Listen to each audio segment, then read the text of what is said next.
Alright, so y'all, what's up? It's Bozzy. I'm here with Dre Taylor. He's done everything from aquaponics, he's done mentorship, he's done land development. Dre, go ahead and tell him a little bit about yourself. Yeah, greetings, thanks for having me. Dre Taylor, Kansas City, Missouri. Call it Killer City, I guess. Born and raised, played football, University of Missouri, messed up both my knees, barber, did grants, grant funding, worked for the USDA. I did $1 million of grants, worked for the city, worked on several boards as far as sustainability board for the city of Kansas City, worked on a PIA board overseeing construction projects from $10 to $100 million. Got an agricultural patent, breeding insects. I got a food co-op, got 200 fruit trees still in Kansas City, had 100 beehives, so did a lot of stuff in Kansas City. Tell us about that patent. How did you get into aquaponics and mentorship? Yeah, I seen some guy doing aquaponics on YouTube, and then next thing I know, he was coming to Kansas City. His name is Will Allen. He goes like, he did 3 million pounds of food on, or 1 million pounds of food on 3 acres of land. And that's kind of unheard of. And so he came to Kansas City at a workshop. Me, my grandfather, my uncle attended the workshop, and I got interested in aquaponics, and I wanted to do the same thing in Kansas City, and that's how that got started. And so when I was doing my fish, I had about 35,000 fish I was growing. It usually requires a lot of feed costs.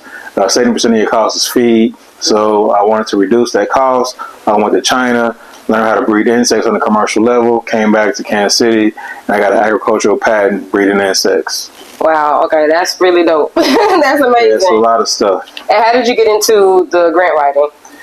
I needed funding, so I had to figure it out. So I learned how to write grants, and I just was getting them from there on. I think I received like 31 grants, I believe.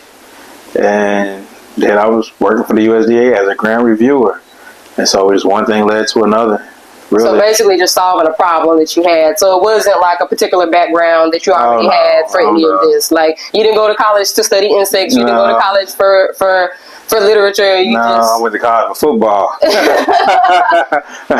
That's about it. And then you just had to figure things out. So I can always figure things out. So that's what I did. You see something that needs to be done, and you just jump into it and you figure it out, and you end up expanding in the process. So you went from aquaponics and you got into land development. How did you make that transition? So even when I went in Kansas City, I had a land issue, like our front page of the paper. Somebody tried to take some land, and so the city stepped up and said, hey, if you try to snatch the land from Dre, we'll take the land from you. And so that was one of the issues that made me really understand land ownership. And so I went to Ghana. I wanted to buy beachfront land, but the paperwork wasn't right. And so my experience in Kansas City, I knew about ownership and X, Y, and Z. And so I wasn't able to get beachfront in Ghana. So I found some people who had some land up in the mountains. So about three plots of land, and I was posting X, Y, and Z, bringing people on tours to Ghana, and they wanted me to build for them like I was going to build for myself, and I became a developer in the process. Wow. So Crazy. Every problem or issue or conflict that you've come across basically opened the door for you to expand into additional. Yeah, basically. It was crazy. What age groups did you mentor? I mentored 8 to 17 boys. Had about 200 boys on my mentoring program. Black business owners in particular, when they try to do these type of programs, they're not able to get the turnout. Yeah, I think just being consistent. The first day we had like 5 mentors, and we had one boy show up. We didn't want to post it on social media. We had food, everything ready, you know what I mean? Because everybody always talk about, oh, you got to mentor the boys, X, Y, and Z, woo, woo, woo. But then we stepped to the plate and we was there, and we had one boy show up. Kind of empty. Okay. And so we just built it, and boys started coming, and we started doing things, and had them involved with the Black Pilot Association. So we took them in private planes. Oh wow, I never knew that. Yeah, we took it in private planes owned by Black pilots. Okay. And we flew around Kansas City, over the stadiums and downtown, things of that nature. We sent a couple to Oshkosh, Wisconsin to learn how to fly planes. Wow. They got to meet some Tuskegee Airmen in the process. We did a lot of things. Show them how to tie ties, change tires, teaching them what it means to be a man, teaching their history, X, Y, Z. So we did a lot of things with our boys. So you help them build their skill levels. But that's really profound what you said about the consistency, because I think the vast majority of people, I would say 99%, wouldn't have kept showing up after they got, I would call it ghosted, the first 2 or 3 times. That's the biggest thing. You got to show up. And so we had to make sure that we was there every Monday and Wednesday. We had to show, because so many people disappoint them in life. They're supposed to show up and they never show up. And so that's one thing where somebody had to be mentoring every Monday and Wednesday. That's the least that we can do was show up. You know what I mean? There to account for the boys. Whether it's 1 boy or 20 boys, someone had to show up. I'm going to get them over here to Ghana and, see the things I'm doing over here. Did I read before that you got into hemp a little bit or no? It was cannabis. Cannabis in Kansas City. I applied for 5 medical marijuana licenses, and I got denied all 5, even though I have an agricultural patent. Even being a consultant to Langston and Lincoln University, working for the USDA, sitting on a sustainability board, having one of the largest greenhouses, aquaponic greenhouses in the Midwest, and I was still denied the license. So that was really the icing on the cake. To be like, you know what? There's too many ceilings here in the United States. So I need to go seek greener pastures elsewhere. So that's when I went to move to Ghana. Controversial take is that, well, people from Africa are often immigrating over here. So why would we immigrate over there if they're trying to, quote unquote, leave the country? It's for opportunities. And so people seek opportunities, but we always been a migrating people. People always migrate. If you look at Kansas City, St. Louis, Detroit, Chicago, everybody migrated from Jackson, Mississippi. You know what I mean? And so we always migrated, and we still migrate. You know what I mean? Every country you see black people. You know what I mean? So they originated from somewhere. They're not here. They just didn't originate in China. They didn't originate in Australia. We everywhere. You know what I mean? So we always been a migrating people. So that just meant the people hold on to and need to be dispelled, because we always migrated. Absolutely. I believe people tend to migrate or travel to places that align with their value system. As you know, in places in UK and London, they don't like millionaires, they don't like rich people, and if you're a person who you just want to be taken care of and have a really simple, peaceful life, that would be the place for you. But if you're very impulsive, you're a risk taker, you would need to come to America. Neither is wrong. The last time we spoke, it said that you were developing 3 acres and 78 total units. Has anything changed since then in Ghana? Yeah, we're like at 105 units, I believe. We're looking at getting some beachfront property, doing a resort on the beachfront. So, yeah, we moving,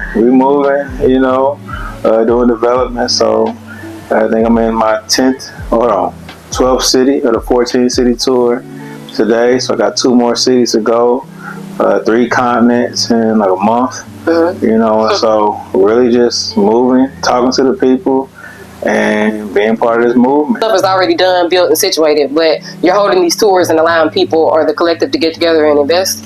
Yeah, similar to that. I don't know if I made it. You know what I mean? I'm making. I'm working. Do you have a property in Ghana? I do. Are you living there? I do. You kicking it? I'm having a good time. Living my best life. Okay. But it's still work to be done. Still doing the work. But, I have no complaints. Just trying to get more people over to see and have an option other than what's just presented here. Okay. And how much time on average, do you spend in Ghana versus the United States now? I live there full time. I only come back to the States once a year. You said that like, Once a year. Okay. Yeah, I don't come back here. I'm not free in the States. How many times did you go to Ghana before you knew you wanted to? The first time I went, I knew. Oh, man. What was it? Was it the culture? Was it the vibe? You touch the ground, it's like you're amongst your people. You feel at home. More so than the place you lived all your life. So when I felt, that feeling of being home, they said, welcome home, brother. More so than me reaching the airport in the States and having to go through the BS, X, Y, and Z. So it's a whole different feeling. In the States, I'm a black man, and Ghana, I'm a man. So it's 2 different things. Ooh, I think our biggest concerns as black Americans and over here is like police brutality, racism, not getting fair opportunities at work, like seeing other people picked over us who don't really deserve to be in those positions. Right. How do you compare your experiences? That don't exist over there. I'm at peace. I ain't got to worry about trying to kill me. I got to worry about the police over there. I'm free. You got 400,000 brothers in jail in the States, 1.2 million on probation parole, which is like slave papers. And so in Ghana, you have less than 15,000 people in jail out of 35 million. You know what I mean? So that alone speaks volumes where everything is not that serious or a jailable offense like it is in the States. You know, you get caught jaywalking. You know, you talk to the officer wrong with writing your ticket, you go to jail. That's true. You know what I mean? You know, you got a seatbelt might not be on, and you argue with him, and all of a sudden you resist arrest and you going to jail. Like, this is crazy. You know what I mean? I won't even think of it that way because we live and we ingrained. That's all we know. That's all we know. And so when you go somewhere else and you experience something different, you're like, I don't want to be part of that anymore. And so that's why I like come to the U.S. because the walls close in, and I don't have to be a part of it because I live a better life and I don't have to deal with this type of stuff. And Ghana's no utopia. Everything is not perfect there. But for me being free, that outweighs anything I can do in the United States. They were colonized by, I think, the British, correct? Yep. Well, so, yeah, British, Dutch, Spain, a lot of them. Yeah, a lot of them. And they gained their independence in, what, the 50s or 60s? Yeah. So they still do struggle with some of those, you know, after effects of colonization. But what would you say to black people who say, like, because, you know, with some Africans, like, I know notably Nigerians, people feel like they don't like us, and there's kind of this tension because we feel like we're not liked and well received. Do you feel like you've been well received in Ghana? Yeah. I'll be a student as a chief when I get over there. You know what I mean? Okay. And so, a development chief in the community because of the work that I'm doing. They appreciate it. I'm giving back. And so, that explains it all. You know what I mean? How would they not like me or not receive me if they're going to make me chief of the area? Okay. You know what I mean? Yeah, I got you. You can pretty much do anything over there. There's a lot of opportunities. The youth is opportunities to do some with them. It's the youngest population as far as on the African continent, age 25 and under. 750 million youth.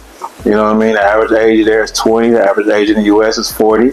And so if you can facilitate something for the youth and energize them and give them resources, you could probably pop up with a Fortune 500 company. Before you started going to Ghana, were you not making trips to China?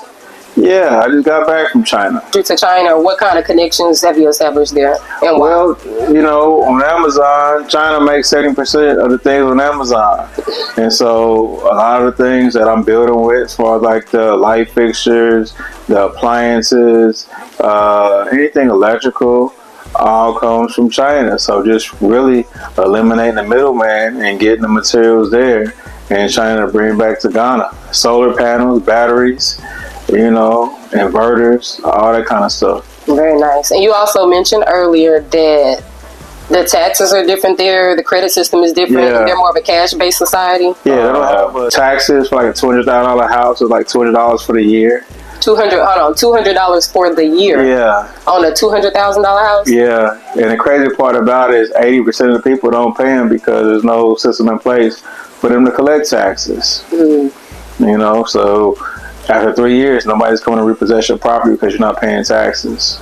And $200,000 there gets you like 4 bedrooms. Yeah, 4 bedrooms, 4.5 bath. You know, you can pretty live good. Like we got rooftop pools, solar. You know what I mean, for $200,000. So you really can't beat that. Well, you saw me in the first 10 minutes. I can just tell you if you want to do it, let's do it. If you don't, you know, that's cool too. I feel like everything you presented today was really fair. You encouraged people not to rush into investing. You told them to come and look at Ghana first and actually come visit it and make sure they like it. And then, you know, because I could already see, even after you said that, a lot of people still were like, well, I want to go ahead and invest. You're like, just come check it out first. And we'll go from there. Everything's already in place for you to invest. Yeah, big rush, man, a high pressure salesman.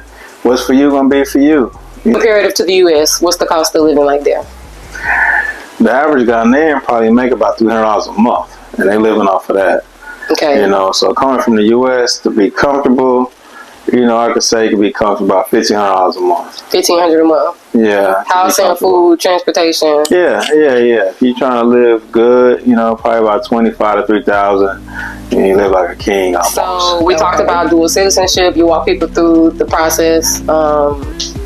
About getting the visa, getting their immunizations. Yellow fever shot, all that. You do have a website that pretty much walks people through the process of being able to book a tour with you, and then to actually go visit and see for themselves, and also links them up with how to invest if they decide they want to invest in the future. Yep. So Beyond Investments is the real estate portion, and Touristic Island is the tour section.